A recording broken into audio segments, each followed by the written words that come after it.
In 1962, a discount store opened in Garden City, Michigan, with a lunch counter bolted into the back wall. Nobody thought the food would outlast the store. They were wrong. Today, grown adults tear up at the smell of popcorn. Number 14 vanished the day Little Caesars moved in. Number 3 was the cheapest hot meal in America, and seniors planned their entire week around it. And number 1, that smell that hit you the second the door slid open, is why half of you clicked this. These meals fed a nation between errands, then the blue light faded and took them with it. Hit subscribe. Let us count down the 25 forgotten Kmart cafeteria meals everyone grabbed before the blue light faded. Number 25, the soft pretzel with yellow mustard. This was the bribe. The thing your mom handed you so you would stop tugging her sleeve in the housewares aisle. A warm, salt-studded pretzel pulled from the glass case under a heat lamp, twisted and shiny and bigger than your hand, served in a thin paper sleeve with a paper cup of ballpark mustard on the side. It cost about 50 cents in 1985. You would tear it into ropes, drag each piece through the mustard and eat it walking. The salt crystals stuck to your fingers. The inside was soft and doughy, the outside chewy with that faint baking soda tang. It was not fancy. It was not a meal. But for a kid dragged through 2 hours of shopping, that pretzel was the whole reason the trip was survivable. Malls sell them for $6 now, under a brand name. At Kmart, it was pocket change and a moment of peace. Number 24, nachos with the pump cheese. Long before gas stations put nacho cheese in every corner of America, Kmart had the pump. A cardboard tray of tortilla chips, and then that lever, that glorious lever, that dispensed a stream of molten orange cheese product so bright it did not occur to anyone to ask what was in it. You could add sliced jalapenos from a little tub if you were brave. The cheese was warm and salty and clung to the chips in thick ribbons that stretched when you lifted one. A tray cost about $1 in the late 80s. Teenagers split them after school. Kids begged for them. The cheese was engineered to taste like absolutely nothing found in nature, and everybody loved it anyway. There was no shame in it, no pretense. Just chips, fake cheese, and the specific joy of pulling that lever yourself. We call it processed now. Back then, we called it lunch. Number 23, the chili dog. The Kmart hot dog rolled on those chrome rollers under glass for who knows how long, and it did not matter because that is exactly how you wanted it. Split down the middle, laid in a soft steamed bun, then buried under a ladle of thick, meaty chili and a shower of shredded orange cheese and diced onion. And if you asked, it cost about $1.25. The chili was not spicy. It was not authentic. It was a mild, comforting, slightly sweet blanket of ground beef that soaked into the bun until the whole thing threatened to fall apart in your hands. You ate it fast, leaning forward over the tray so the drips missed your shirt. Dads ordered 2. Kids ordered 1 and could not finish it. This was the meal that made a shopping trip feel like a reward, and it disappeared the moment food courts decided everything had to have a brand name. Number 22, grilled cheese and tomato soup. Here is the meal that turned a rainy Tuesday into something almost cozy. 2 slices of white bread, buttered on the outside, a slab of American cheese in the middle, pressed on the flat-topped grill until the outside went gold and crackling and the cheese oozed at the edges. It came cut on the diagonal with a paper cup of tomato soup, the kind poured from a big can and thinned with water on the steam table. You dunked the corner of the sandwich into the soup until it went soft, then ate it before it dripped. The whole combo cost under $2. This was the meal grandmothers ordered for grandkids, the safe choice, the one no child ever refused. The cheese pull, the buttery crunch, the warm tomato. It asked nothing of you and gave you everything. Every diner in America still sells a version. None of them taste like the one under the fluorescent lights at Kmart.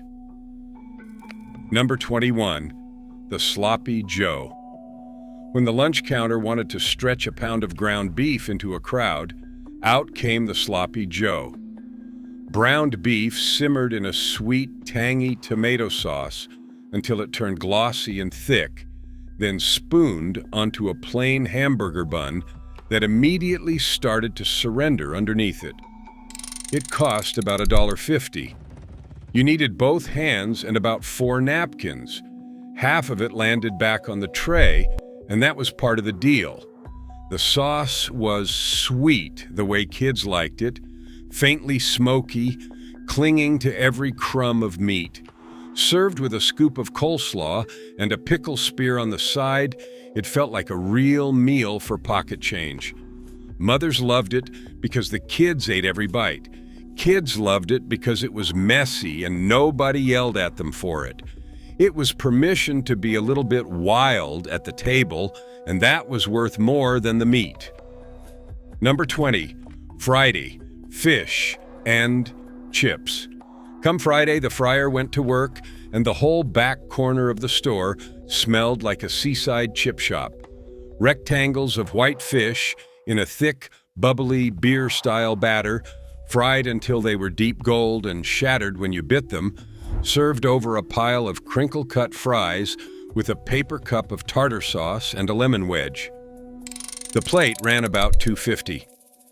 This was the meal for Catholic families on a Friday, for old men who wanted something hot and cheap, for anyone who remembered that fish did not have to come from a fancy restaurant to be good. The batter crackled. The fish inside was flaky and steaming.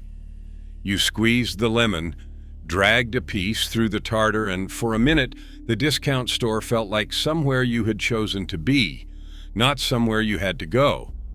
When the fryers went cold, that Friday ritual quietly went with them. Number 19, Cafeteria fried chicken. Before every gas station in America sold fried chicken by the piece, the Kmart cafeteria had it under the heat lamps, glistening and golden and stacked in a warming case. Thighs and drumsticks and breasts in a craggy, well-seasoned crust, kept just hot enough that the skin stayed crisp on top. 2 pieces with mashed potatoes, a scoop of corn, and a dinner roll ran about $3. The chicken was not gourmet. It had been sitting a while, but that crust had a peppery, salty snap, and the meat underneath stayed juicy. And when you are hungry after 2 hours of shopping, few things in this world taste better. Old-timers would come in just for this, order a 2-piece with a coffee, and sit by the window watching the parking lot. It was cheap enough to be a habit and good enough to be a treat. That is a hard combination to find now, and Kmart had it figured out decades ago. Number 18, chicken pot pie. On a cold day, the cafeteria ladled out chicken pot pie that could fog up the windows. A deep dish of thick, creamy gravy studded with shredded chicken, peas, carrots, and cubes of potato, all under a lid of flaky, golden pastry that steamed when you cracked it with your fork. It cost about $2 and came with nothing else because it needed nothing else. You broke the crust, let it fall into the filling, and shoveled up spoonfuls that scalded the roof of your mouth because you could not wait. It tasted like something a grandmother made from scratch, even though it came off a steam line in a discount store. That was the small miracle of the Kmart cafeteria. It took factory ingredients and cafeteria labor and somehow produced comfort. When the last of those steam tables were hauled out, a whole category of cheap, hot, homemade tasting food went dark. First pattern break. Here is what nobody tells you about the Kmart cafeteria. It was never really about the food. It was about the fact that an entire family could eat together for under $10 in the middle of an errand-filled Saturday without anyone feeling poor. In the 1970s and the 1980s, a mother with 3 kids could not afford a sit-down restaurant, but she could afford the Kmart cafeteria, so that became the family restaurant. Number 17, the Swiss steak dinner. That became the place you went after church, the place where grandparents took grandkids, the place a young couple went on a cheap date and somehow ended up married 50 years later. The brown and orange uniforms, the ladies who knew your order, the Sunday wheel by the register. This was not fast food. It was a public dining room for people the fancy restaurants forgot. That is why grown adults get misty about a discount store lunch counter. It was the one place that let everybody in. This was the plate that made you feel like you were eating somewhere important.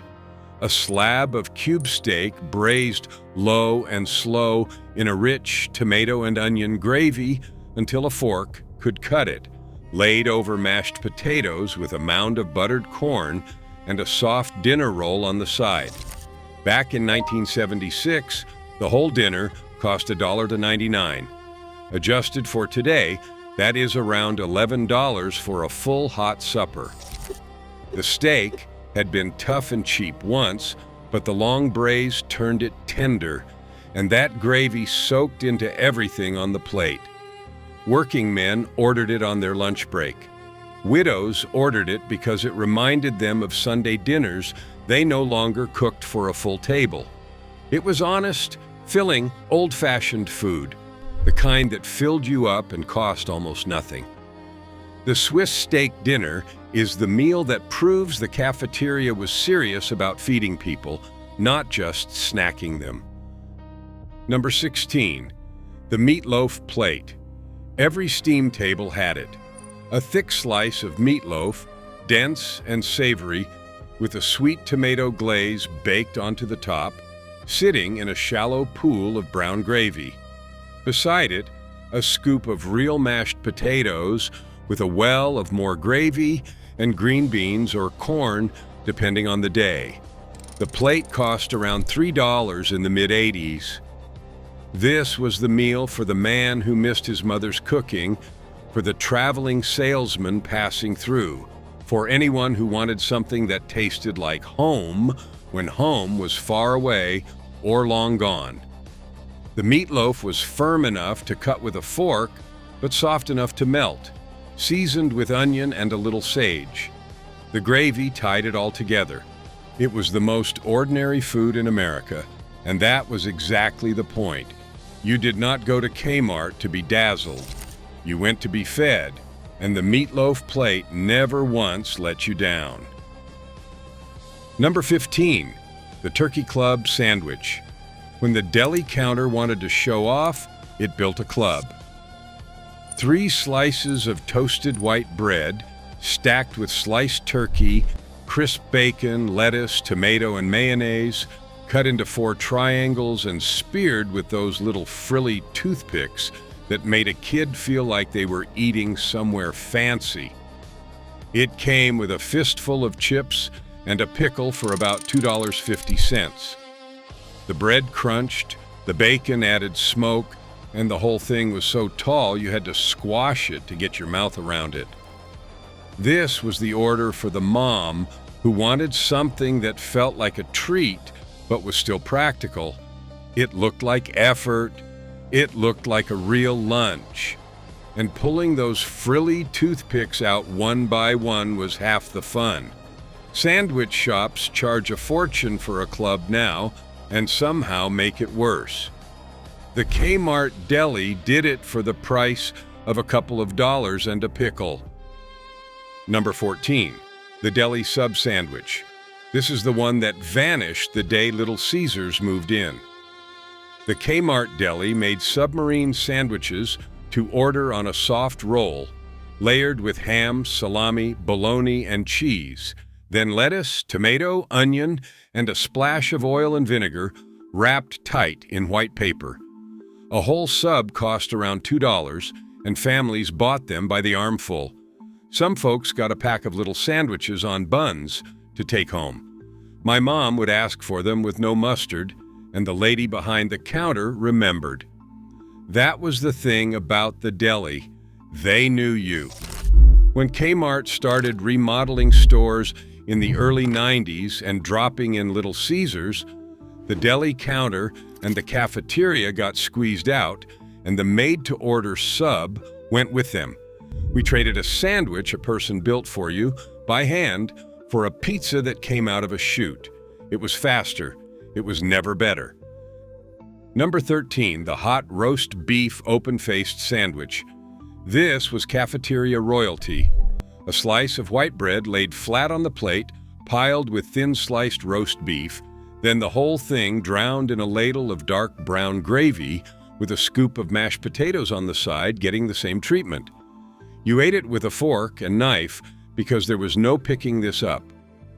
The bread underneath dissolved into the gravy until it was more spoon food than sandwich, and that soggy, savory bottom layer was the best part. It cost about $2.50. This was the order for a cold afternoon, for a big appetite, for a grandfather who wanted something that stuck to his ribs. The beef was tender, the gravy was salty and rich, and the whole plate steamed under the fluorescent lights. Open-faced sandwiches have nearly disappeared from American menus. For a couple of decades, the best cheap one in town was at a discount store. Second pattern break. Here is something the retail world does not want you to think too hard about.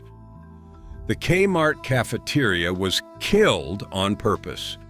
Not because people stopped eating there, but because a lunch counter is a terrible use of square footage if you are only measuring dollars per foot.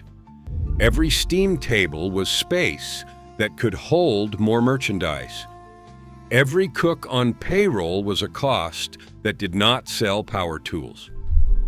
So in the early 90s, when the accountants took over, they did the math and decided that a plate of Swiss steak for $2 was a waste of a store. They ripped out the cafeterias, dropped in a licensed pizza kiosk that ran on a fraction of the labor, and called it modernizing. What they actually did was tear the heart out of the place. The cafeteria was the reason families lingered, the reason people came back, the reason a Kmart felt like part of a town. They optimized it away, and the loyalty went right out the door with the steam. Number 11. The Sunday spin wheel. Dessert at the Kmart cafeteria came with a gamble, and that was the genius of it. You ordered a hot fudge sundae, and before they told you the price, you spun a wheel by the register, or in some stores you popped a balloon with a paper slip inside. Wherever it landed was what you paid. Sometimes a sundae cost you a nickel. Sometimes you got the whole thing free, and the kids behind you groaned with jealousy. The sundae itself was a paper boat of vanilla soft serve under a flood of hot fudge, whipped cream, a scatter of nuts, and a cherry balanced on top. It cost almost nothing to make, and the store gave half of them away for pennies. But that spin, that little jolt of chance, turned a 50-cent dessert into an event. Kids remembered it for 40 years. You cannot buy that kind of memory. Kmart handed it out with a wheel and a smile. Number 10. Bread pudding. Nothing at the Kmart cafeteria went to waste, and the bread pudding was the proof. When the bakery had day-old cinnamon rolls that would not sell, the cafeteria tore them up, soaked them in a custard of eggs, milk, sugar, and cinnamon, and baked the whole thing into a warm, golden pudding that some folks swear was the best dessert in the building. It came in a square, spooned into a bowl, sometimes with a drizzle of vanilla sauce over the top. It cost under $1. The outside caught and crisped. The inside stayed soft and eggy and heavy with cinnamon. and the whole thing tasted like something a farm wife would have made rather than a discount store. This was thrift turned into comfort. Yesterday's leftovers turned into today's treat. It is the kind of resourceful, nothing-wasted cooking that has all but vanished from American kitchens. At Kmart, they were quietly doing it every single day. Number 9, the banana pudding. In a glass dish behind the dessert counter sat the banana pudding, layered the old Southern way. Vanilla pudding, slices of ripe banana, and vanilla wafers stacked until the wafers softened into cake, and the bananas went sweet and custardy with a cloud of whipped topping over the top. A dish cost about 75 cents. This was the dessert grandmothers approved of, the one that tasted like a church potluck, the one you scraped the sides of the dish to finish. The wafers on the edge stayed a little crisp, while the ones in the middle turned to pudding, and hunting for a banana slice in every spoonful was half the pleasure. It was humble and cold and creamy and perfect after a hot plate lunch. You do not see real banana pudding much anymore outside a family reunion. For a couple of decades, you could get a proper dish of it at the same place you bought your lawn chairs. Number 8, the coconut cream pie. The pie case at the Kmart Cafeteria was a small monument to American baking, and the coconut cream was the crown. A flaky crust, a thick layer of pale, silky coconut custard, and a tall swirl of meringue or whipped cream toasted golden on top, the whole slice showered with shredded coconut. A slice cost around $1. This was the dessert for the coffee crowd, the retirees who came in at 2 in the afternoon when the lunch rush had cleared, ordered a slice and a bottomless cup, and stayed an hour. The custard was cool and rich, the coconut chewy, the meringue sweet and light. There was chocolate cream and lemon meringue too, but the coconut was the one people drove out of their way for. A homemade cream pie takes real work now, and hardly anyone bothers. Kmart kept a whole case of them, sliced and ready for the price of loose change. Third, pattern break. Here is the part that stays with you. For a lot of older Americans living alone, the Kmart cafeteria was not a treat.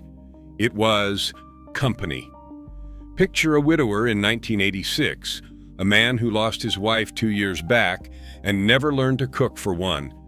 He does not need the groceries, not really, but he drives to Kmart, walks past the aisles, and sits down to a plate of Salisbury steak and a cup of coffee, and for 45 minutes he is around people. The ladies in the brown uniforms know his name. Somebody at the next table nods hello. He is not eating alone at a kitchen table that used to seat 4. That cafeteria fed something the menu never listed. It fed the need to be seen, to be somewhere, to be part of the ordinary life of a town. When they closed it, they did not just take away cheap food. They took away one of the last cheap places in America where a lonely person could simply belong. Number 6, the Salisbury steak plate. This was the flagship. The order that people still talk about 40 years later. An oval patty of seasoned ground beef, cooked and smothered in a deep brown mushroom and onion gravy, piled high with grilled onions if you asked, and set beside a scoop of mashed potatoes and a spoonful of buttered corn. In 1984, the whole plate ran about $3.50. One woman remembers her boyfriend taking her for exactly this on their dates, and she married him. The patty was tender, the gravy was rich and savory, the grilled onions went sweet and soft, and every element on the plate got a share of that gravy. It was not steak. It was better than steak for what it was because it was warm and cheap and generous. This is the meal people picture when they close their eyes and think of the Kmart cafeteria. It was the one that made a discount store feel, for one plate, like a proper restaurant. Number 5, the hot turkey open-faced sandwich. If the roast beef version was cafeteria royalty, the hot turkey was the queen. Slices of white bread laid on the plate, mounded with roast turkey, then flooded with pale, peppery turkey gravy, a scoop of mashed potatoes alongside catching the overflow, and sometimes a spoon of cranberry sauce for a bright red corner. It cost around $2.50. This was Thanksgiving any day of the year, available on a Tuesday in March for the price of a couple of dollars. You ate it with a fork, and the bread underneath went soft and heavy with gravy, and it was exactly as good as that sounds. For anyone who did not have family to cook a big turkey dinner, this was the whole holiday on one plate, no oven required, no dishes to wash. The hot turkey sandwich fed a lot of lonely holidays and a lot of ordinary weekdays, and it did both with the same quiet grace. Fourth pattern break. Let us talk about the smell, because you already know exactly which one. The second those automatic doors slid open, before you saw a single price tag, it hit you. Popcorn. That warm, buttery, salty cloud that lived in every Kmart in America and got into your clothes and your memory and never left. Stores spend fortunes now trying to engineer a signature scent, piping fake vanilla and fresh linen through the vents to make you feel something. Kmart did it by accident with a popcorn machine, and it worked better than anything a marketing team ever built. That smell meant a treat was coming. It meant Saturday. It meant your mom had a little time and a little money, and you were going to get something. Ask anyone over 40 about Kmart, and they will not mention the merchandise. They will mention the smell. That is what a place feels like when it is woven into a life. You cannot buy it back. Number 3, the Blue Plate Lunch Special. Here is the cheapest hot meal in America, the one seniors planned their entire week around. Every day, the cafeteria ran a rotating special, a full hot plate at a rock-bottom price. Monday might be meatloaf, Tuesday Swiss steak, Wednesday fried chicken, Friday fish, each one served with 2 sides and a roll for $2 or $3. For folks on a fixed income, this was arithmetic, and it was survival. You knew Thursday was Turkey Day, so Thursday you ate turkey. You knew which special fell on the day your check came, and you planned around it. It was a hot, balanced, filling meal that cost less than a fast food combo does today, served in a real dish at a real table with real people around. This is the meal that kept a lot of older Americans fed and dignified and out among the living. When the cafeterias closed, no drive-through ever replaced it. Nothing did. Number 2, the ICE. That domed machine with the frozen slush churning in the window, cherry red on one side, blue raspberry on the other, was the reason a lot of kids agreed to go shopping at all. A large ICE cost under $1 and came in a wax cup with a dome lid and a fat straw with a little scoop on the end for digging. It was so cold it hurt, so sweet it stained your tongue, and if you drank it too fast, you got the brain freeze that made you clutch your forehead and laugh. You mixed the cherry and the blue if you wanted purple. You ate the last of it with the spoon straw when it melted down to syrup. Half the joy of Kmart was walking the aisles with an ICE sweating in your hand. It was cheap, it was cold, it was electric blue, and completely artificial and absolutely perfect. Kids today have 1,000 drinks. None of them mean what the ICE meant. Number 1, the popcorn. Of course, it is the popcorn.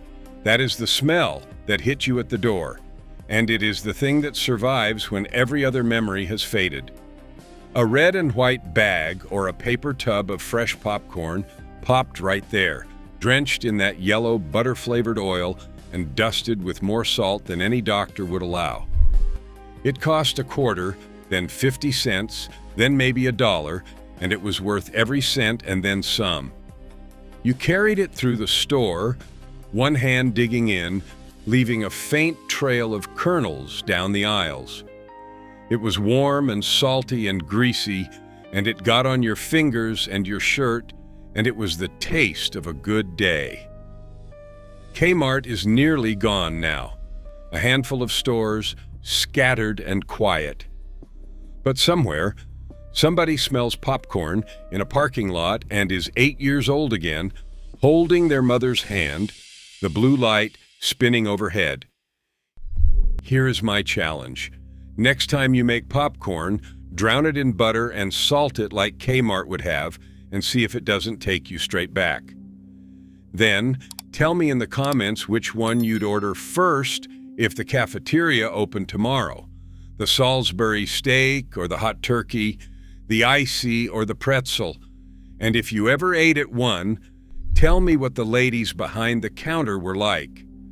Because these weren't just cheap meals between errands, they were the last place a whole town could sit down together, and we let them slip away the day the blue light faded.